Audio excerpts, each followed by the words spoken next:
3 balls 4 runs. ಹೆಣ್ಮಕ್ಳೇ strong ಗುರು. ಹೌದು, ಈ ಸಲ ಕಪ್ಪು ನಮ್ದೇನೆ. ನಮ್ಮ RCB women's team for the second time WPL champions ಆಗಿದ್ದಾರೆ. ಎಂತ ಖುಷಿ ವಿಚಾರ ಅಲ್ವಾ?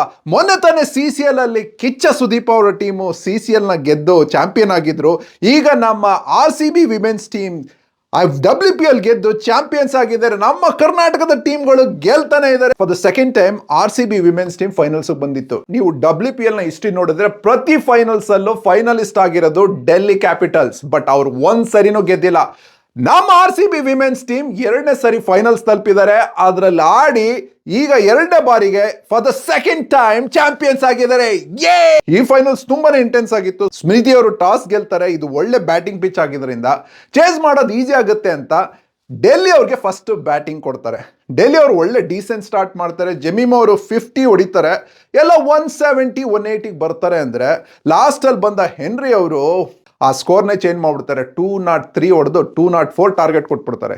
ಎಂತ ಸ್ಟ್ರಾಂಗ್ ಟೀಮ್ ಇರಲಿ, ಫೈನಲ್ಸ್ ಅಲ್ಲಿ 200 ಚೇಸ್ ಮಾಡೋದು ತುಂಬಾನೇ ಕಷ್ಟ. ನಮ್ಮ RCB ಅವರು ಒಳ್ಳೆ ಸ್ಟಾರ್ಟ್ ಮಾಡಿದ್ರು. ಅರ್ಲಿ ಆನ್ ಹ್ಯಾರಿಸ್ ಅವರು ವಿಕೆಟ್ ಕಳ್ಕೊಂಡ್ಬಿಡ್ತಾರೆ. ಅದಾದ್ಮೇಲೆ ಬಂದಂತ ವಾಲ್ ಮತ್ತು ಸ್ಮೃತಿ ಅವರು 165 ರನ್ಸ್ ಪಾರ್ಟ್ನರ್ಶಿಪ್ ಕೊಡ್ತಾರೆ. ಏನ್ರಿ ಬ್ಯಾಟಿಂಗ್ ಅದು, ಎಂತ ಕ್ಲಾಸ್ ಬ್ಯಾಟಿಂಗ್ ಅದು. ಇನ್ನೇನ್ ಗೆಲ್ತಾರೆ, ಯಾರು ಫಸ್ಟ್ ಸೆಂಚುರಿ ಹೊಡಿತಾರಪ್ಪ ಅಂತ ನಾವು ನೋಡ್ತಾ ಕೂತಿದ್ದೀವಿ. ಅಚಾನಕ್ ಆಗಿ ವಾಲ್ ಔಟ್ ಆಗ್ತಾರೆ. ಅದಾದ್ಮೇಲೆ ರಿಚಾ ಬಂದು 6 ಹೊಡೆದ್ಬಿಟ್ಟು ಔಟ್ ಆಗ್ಬಿಡ್ತಾರೆ. ಅದರ ಜೊತೆನೆ ಸ್ಮೃತಿ ಅವ್ರು ಕೂಡ ಔಟ್ ಆಗ್ಬಿಡ್ತಾರೆ. ಇನ್ನೇನು ಗೆಲ್ಲೋ ತರ ಇದೀವಿ. ಲಾಸ್ಟ್ ಅಲ್ಲಿ ಏನಪ್ಪ ವಿಕೆಟ್ಸ್ ಈ ತರ ಬೀಳ್ತಿದೆ ಅನ್ಬೇಕಾರೆ ಲಾಸ್ಟ್ 4 ಬಾಲ್ಗೆ 8 ರನ್ ಬೇಕು.